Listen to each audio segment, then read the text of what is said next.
Shalom Elohim, haleluya, puji nama Tuhan. Semangat pagi Bapak Ibu Saudara yang dikasihi Tuhan kita, Yesus Kristus. Jumpa lagi bersama saya Pendeta Samuel Mabuntu dalam Renungan Pagi. Ke 2003 hari Renungan Pagi ini mengudara. Puji Tuhan. Bapak Ibu Saudara yang dikasihi Tuhan, sebelum kita membaca, mendengarkan, dan merenungkan firman Tuhan hari ini, mari kita berdoa. Minta pimpinan Roh Kudus. Kita berdoa. Bapa di surga, berbicaralah kepada kami semua. Pakai firman Tuhan ini untuk menegur kami, menasihati kami, meneguhkan iman percaya kami. Dan biarlah firman Tuhan ini memberkati kami semua. Di dalam nama Tuhan Yesus yang adalah firman Allah yang hidup, kami berdoa. Amin. Haleluya.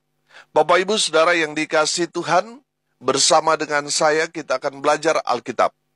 Dari kitab Kejadian sampai kitab Wahyu. Mari buka Alkitab kita. Kitab Mazmur pasal 3, ayat 1 sampai ayat 9. Di bawah perikop nyanyian pagi dalam menghadapi musuh. Demikian firman Tuhan. Mazmur Daud ketika ia lari dari Absalom anaknya. Ya Tuhan, betapa banyaknya lawanku. Banyak orang yang bangkit menyerang aku. Banyak orang yang berkata tentang aku. Baginya tidak ada pertolongan daripada Allah. Tetapi Engkau Tuhan adalah perisai yang melindungi aku. Engkaulah kemuliaanku dan yang mengangkat kepalaku. Dengan nyaring aku berseru kepada Tuhan. Dan ia menjawab aku dari gunungnya yang kudus. Aku membaringkan diri, lalu tidur. Aku bangun sebab Tuhan menopang aku. Aku tidak takut kepada puluhan ribu orang yang siap mengepung aku. Bangkitlah Tuhan, tolonglah aku ya Allahku. Ya, Engkau telah memukul rahang semua musuhku dan mematahkan gigi orang-orang fasik. Dari Tuhan datang pertolongan, berkat-Mu atas umat-Mu. Amin. Haleluya. Bapak Ibu Saudara yang dikasihi Tuhan, firman Tuhan ini ditulis oleh Daud ketika Raja Daud melarikan diri dari kejaran Absalom anaknya yang sangat berhasrat untuk menjadi raja Israel menggantikan Daud. Saudara yang dikasihi Tuhan, saya mempelajari kebenaran firman Tuhan ini dan saya mendapati bahwa Absalom pada saat itu memang sangat dicintai oleh orang Israel. Mereka berharap Absalomlah yang menjadi pengganti dari Raja Daud. Kalau saudara melihat di dalam 2 Samuel pasal 15 di sana, saudara akan menemukan bahwa Absalom sudah mencuri start dalam kampanye. Kira-kira seperti itu. Setiap pejabat yang hendak menghadap Raja Daud untuk memberi laporan atau membawa upeti, mereka selalu mengarahkannya kepada Absalom. Dan ada satu kebiasaan atau bisa disebut satu adab ketika mereka bertemu dengan raja, mereka harus bersujud. Dan saudara, apa yang dilakukan Absalom untuk mencuri perhatian atau simpati dari rakyat? Absalom meniadakan itu. Sehingga orang yang bersujud hendak menyembah raja, dia langsung merangkul, memeluk, mencium. Dan mereka betul-betul merasakan bahwa Absalom ini punya aura raja. Sehingga Absalom sangat dicintai pada saat itu. Dia sangat-sangat populer. Dan orang tahu bahwa dia adalah pengganti dari Raja Daud. Absalom sangat bernafsu ingin menjadi seorang raja yang menggantikan Raja Daud ayahnya. Tapi karena Daud masih hidup, itu artinya Absalom tidak akan pernah jadi raja Israel kalau Raja Daud masih hidup.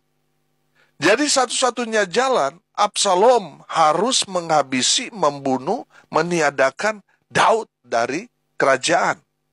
Karena Daud mendapat informasi bahwa anaknya Absalom ini didukung oleh banyak pejabat, oleh rakyat, itulah alasannya Daud menghindari pertumpahan darah. Daud tidak mau berperang melawan anaknya sendiri. Saudara yang dikasihi Tuhan, perhatikan di ayat 2, Raja Daud berkata, "Ya Tuhan, betapa banyaknya lawanku, banyak orang yang bangkit menyerang aku." Daud merasa lawannya sangat banyak karena dia berhadapan dengan anaknya sendiri dan orang-orang yang ada di ring satunya Daud yang ikut memberontak bersama-sama dengan Absalom. Makanya Daud merasa bahwa musuhnya ini terlalu banyak. Ada pepatah berkata begini, 1000 teman terlalu sedikit, 1 musuh terlalu banyak. Daud menghadapi 1 musuh yang dia anggap sangat banyak karena yang dia lawan adalah anaknya sendiri. Bapak Ibu Saudara yang dikasihi Tuhan, dalam situasi yang genting itu, Daud menulis 1 mazmur, 1 pujian kepada Tuhan yang sudah kita baca. Saudara, dalam situasi yang gawat, Daud terancam, Daud diteror, Daud ada dalam bahaya. Yang pertama Daud lakukan, Daud datang cari Tuhan. Amin. Perhatikan di ayat 2a di sana dikatakan, "Ya Tuhan, betapa banyaknya lawanku." Artinya, Daud datang ke hadirat Tuhan. Saudara, satu kebiasaan Daud, yaitu dia senang memuji dan menyembah Tuhan. Amin. Saudara yang dikasihi Tuhan, kalau saat ini saudara ada banyak masalah, ada banyak segala pergumulan, persoalan yang menghampiri, menyerang saudara, meneror saudara. Saudara dengar ini baik-baik. Lakukan seperti apa yang Daud lakukan. Datang cari Tuhan. Amin. Karena di saat kita datang kepada Tuhan, Tuhan tidak pernah menolak orang yang datang kepada Tuhan. Amin. Saudara, Tuhan selalu terbuka tangannya. Ketika kita datang kepada Tuhan, Tuhan senang, saudara. Amin. Ketika saudara datang cari Tuhan, saudara ada di bawah pembelaan Tuhan. Saudara yang dikasihi Tuhan, kalau saat ini saudara mengalami satu persoalan pergumulan yang begitu berat, saudara. Saudara sudah datang ke sana kemari, tetapi hasilnya nol besar. Saudara datanglah kepada Tuhan, karena janji Tuhan ya dan amin. Ketika kita datang kepada Tuhan, Tuhan akan memberi kita kelegaan. Yang percaya katakan amin. Haleluya. Bapak Ibu Saudara yang dikasihi Tuhan, ketika saudara mendapati jalanmu buntu, jalanmu sepertinya sulit, karena saudara berhadapan dengan orang-orang kuat, orang-orang kaya yang melakukan hal yang jahat kepada saudara. Datanglah kepada Tuhan, maka Tuhan akan buka jalan, Tuhan akan menolong saudara, Tuhan akan melakukan banyak mujizat dalam kehidupan saudara. Karena saudara datang kepada Tuhan, saudara akan melihat hal-hal yang hebat, hal-hal yang luar biasa yang Tuhan akan kerjakan dalam kehidupan saudara. Haleluya. Bapak Ibu Saudara yang dikasihi Tuhan, Daud datang kepada Tuhan. Dan Tuhan meneguhkan, menguatkan Daud. Sehingga dalam situasi yang gawat sekalipun, Daud tetap dapat istirahat. Dia tetap tenang. Karena apa? Dia datang cari Tuhan. Bapak Ibu Saudara yang dikasihi Tuhan, mungkin saat ini saudara sudah nggak bisa tidur karena persoalan yang saudara alami. Saudara sudah tidak merasakan damai sejahtera karena pergumulan yang begitu berat, tantangan, halangan yang begitu besar menimpa saudara. Datanglah cari Tuhan. Maka saudara akan ditolong Tuhan. Tuhan akan buka jalan dalam persoalan saudara. Haleluya. Yang kedua, dalam situasi yang gawat, penuh teror, penuh ancaman, Daud mengandalkan Tuhan. Sudah perhatikan ayat 4. Tetapi Engkau, Tuhan, adalah perisai yang melindungi aku. Engkaulah kemuliaanku dan yang mengangkat kepalaku. Haleluya.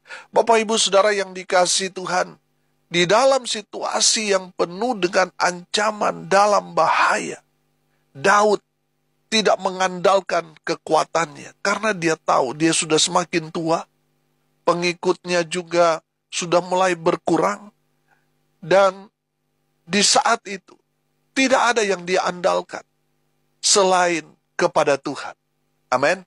Bapak Ibu Saudara yang dikasihi Tuhan, mungkin saat ini saudara sudah berusaha berupaya kepada orang yang tadinya saudara pikir dapat menolong saudara, tapi ternyata mengecewakan saudara.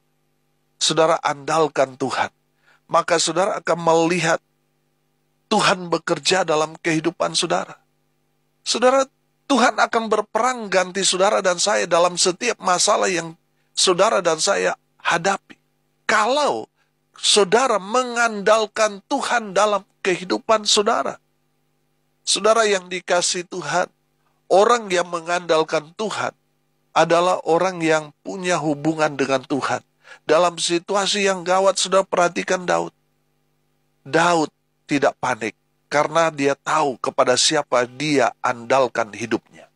Saudara, pengalaman Daud waktu dia dikejar-kejar hendak dibunuh Saul. Beberapa kali Saul hampir membunuh Daud. Tetapi Tuhan jaga, Tuhan lindungi orang-orang yang seperti Daud yang mengandalkan Tuhan. Pasti Tuhan jaga, Tuhan lindungi, Tuhan berkati. Yang percaya katakan amin. Haleluya. Bapak Ibu Saudara yang dikasihi Tuhan, orang yang mengandalkan Tuhan adalah orang yang selalu cari Tuhan. Orang yang selalu senang beribadah. Dia punya hubungan spesial dengan Tuhan. Dia selalu baca, mendengarkan, merenungkan firman Tuhan. Dia selalu mencari Tuhan dalam kehidupannya. Itulah orang yang mengandalkan Tuhan. Kalau saudara sudah lupa berdoa, saudara langsung pergi kerja, saudara tidak ingat lagi untuk bersekutu bersama dengan orang percaya, saudara sudah jadwalkan setahun hanya 2 kali masuk gereja, hanya di saat Natal dan Paskah dan sebagainya, itu menandakan saudara tidak mengandalkan Tuhan dalam kehidupan saudara. Saya percaya saudara, orang yang mengandalkan Tuhan adalah orang yang bergantung kepada Tuhan. Orang yang selalu intim dengan Tuhan. Dia ada selalu di hadirat Tuhan. Amin. Bapak Ibu Saudara yang dikasihi Tuhan, andalkan Tuhan dalam kehidupan saudara. Maka saudara akan melihat hal-hal yang ajaib Tuhan nyatakan bagi saudara dan saya. Andalkan Tuhan. Amin. Bapak Ibu Saudara yang dikasihi Tuhan, yang ketiga, dalam situasi yang genting, Daud berseru kepada Tuhan. Perhatikan ayat 5. Dengan nyaring aku berseru kepada Tuhan, dan ia menjawab aku dari gunungnya yang kudus. Haleluya. Bapak Ibu Saudara yang dikasihi Tuhan, dalam situasi yang gawat seperti itu, Daud berseru, Daud berdoa kepada Tuhan. Dia minta pertolongan bukan kepada manusia, bukan kepada panglima perangnya, bukan kepada sekutunya, tetapi kepada Tuhanlah dia berseru. Amin. Bapak Ibu Saudara yang dikasihi Tuhan, firman Tuhan ini berkata, dengan nyaring aku berseru, berdoa kepada Tuhan, dan apa? Tuhan menjawab. Haleluya. Saya percaya saudara, ketika saudara terhimpit, terjepit saudara, lalu saudara sadar, saudara bertobat, dan saudara berseru kepada Tuhan, saudara berdoa kepada Tuhan, Tuhan mendengar. Karena dalam persoalan pergumulan, seruan kita kepada Tuhan itu pasti sungguh-sungguh. Dan Tuhan senang ketika kita mengambil satu keputusan untuk mencari Tuhan, untuk mengandalkan Tuhan. Saudara memanggil nama Tuhan, tanda saudara butuh pertolongan. Oh haleluya. Pada saat itu juga Tuhan menjawab doa saudara. Saudara yang dikasihi Tuhan, saya tidak tahu apa yang menjadi doa saudara. Tapi percayalah, ketika kita berseru sungguh-sungguh kepada Tuhan, mungkin orang-orang di sekitar saudara tidak mendengar, tidak mengetahui apa doa yang saudara naikkan kepada Tuhan. Tapi percayalah, surga mendengar doa yang saudara panjatkan siang dan malam. Amin. Saudara yang dikasihi Tuhan, di dalam kebenaran firman Tuhan ini, kita dapat melihat Raja Daud seorang pemimpin hebat. Tetapi di akhir-akhir hidupnya, dia mengalami satu pergumulan yang berat. Karena anaknya yaitu Absalom sangat-sangat birahi untuk menjadi raja. Padahal Daud masih hidup. Sehingga Absalom ini memakai segala macam cara untuk meresmikan dia menjadi raja. Sekalipun dia harus menyingkirkan ayahnya yaitu Raja Daud. Saudara yang dikasihi Tuhan, saya merasakan bahwa pada saat itu di suasana istana itu sangat-sangat mencekam. Saling curiga satu dengan yang lain. Ini pendukung Daud atau pendukung Absalom.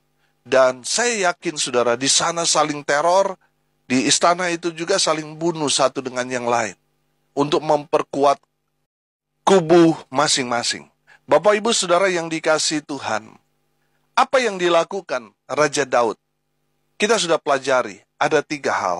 Dalam situasi yang gawat, penuh ancaman, penuh bahaya, Daud datang cari Tuhan. Amin.